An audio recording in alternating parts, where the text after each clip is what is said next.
नमस्कारम। ओम श्री परमात्मने नमः। हतो वा प्राप्स्यसि स्वर्गं जित्वा वा भोक्ष्यसे महीं तस्मादुत्तिष्ठ कौन्तेय युद्धाय कृतनिश्चयः। या तो तू युद्ध में मारा जाकर स्वर्ग को प्राप्त होगा अथवा संग्राम में जीतकर पृथ्वी का राज्य भोगेगा। इस कारण हे अर्जुन, तू युद्ध के लिए निश्चय करके खड़ा हो जा।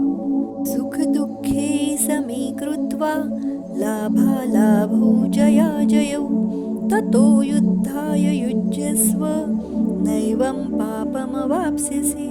जय पराजय, लाभ हानि और सुख दुख को समान समझकर उसके बाद युद्ध के लिए तैयार हो जा। इस प्रकार युद्ध करने से तू पाप को नहीं प्राप्त होगा।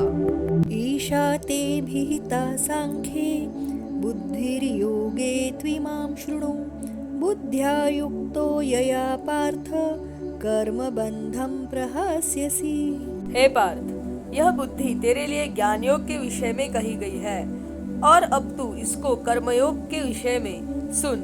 जिस बुद्धि से युक्त हुआ तू कर्मों के बंधन को भली भांति त्याग देगा अर्थात सर्वथा नष्ट कर डालेगा। नेहाभिक्रमनाशोऽस्ति प्रत्यवायो न विद्यते स्वल्पमप्यस्य धर्मस्य त्रायते महतो भयात्। इस कर्मयोग में आरंभ का अर्थात बीज का नाश नहीं है और उल्टा फलरूप दोष भी नहीं है, बल्कि इस कर्मयोग रूप धर्म का थोड़ा सा भी साधन जन्म मृत्यु रूप महान भय से रक्षा कर लेता है। व्यवसायात्मिका बुद्धि रेकेह कुरु नन्दन बहुशाखा ह्यनन्ताश्च बुद्धयो व्यवसायिना।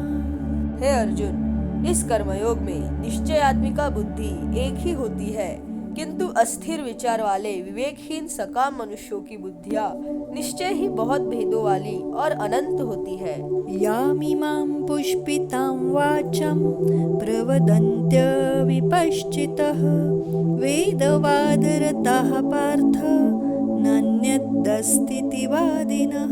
हे अर्जुन, जो भोगों में तन्मय हो रहे हैं, जो कर्मफल के प्रशंसक वेद वाक्यों में ही प्रीति रखते हैं, जिनकी बुद्धि में स्वर्ग ही परम प्राप्य वस्तु है और जो स्वर्ग से बढ़कर दूसरी कोई वस्तु ही नहीं है, ऐसा कहने वाले हैं। कामात्मान स्वर्ग परा जन्म कर्म फल प्रदां क्रिया विशेष बहुलां भोगैश्वर्य गतिं प्रति। वे अविवेकी जन इस प्रकार की जिस पुष्पित अर्थात दिखाऊ शोभायुक्त वाणी को कहा करते हैं, जो कि जन्मरूप कर्म फल देने वाली एवं भोग तथा ऐश्वर्य की प्राप्ति के लिए नाना प्रकार की बहुत सी क्रियाओं का वर्णन करने वाली है, उस वाणी द्वारा जिनका चित्त हर लिया गया है। भोगैश्वर्य प्रसक्तानां तया पौहृत चेतसा व्यवसायात्मिका बुद्धिस् समाधौ न विधीयते।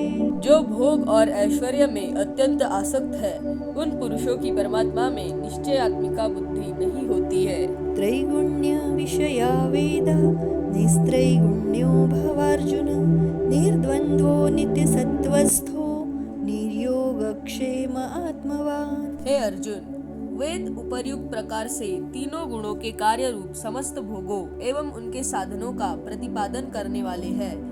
इसलिए तू उन भोगों एवं उनके साधनों में आसक्तिहीन हर्ष शोकादि द्वंद्वों से रहित नित्य वस्तु परमात्मा में स्थित योग क्षेम को न चाहने वाला और स्वाधीन अंतःकरण वाला हो। यावानर्थ उदपाने सर्वतः संप्लुतोदके तावान् सर्वेषु वेदेषु ब्राह्मणस्य विजानतः। सब ओर से परिपूर्ण जलाशय के प्राप्त हो जाने पर छोटे जलाशय में मनुष्य का जितना प्रयोजन रहता है, ब्रह्मा को तत्व से जानने वाले ब्राह्मण का समस्त वेदों में उतना ही प्रयोजन रह जाता है। कर्मण्येवाधिकारस्ते मा फलेषु कदाचन मा कर्म फल हेतुर्भूर्मा ते संगोस्त्वकर्मणि। तेरा कर्म करने में ही अधिकार है, उसके फलों में कभी नहीं। इसलिए तू कर्मों के फल हेतु मत हो तथा तेरी कर्म न करने में भी आसक्ति न हो।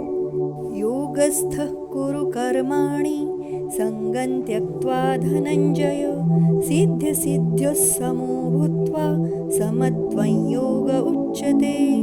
हे धनंजय, तू आसक्ति को त्याग कर तथा सिद्धि और असिद्धि में समान बुद्धि वाला होकर योग में स्थित हुआ कर्तव्य कर्मों को कर। समत्व ही योग कहलाता है।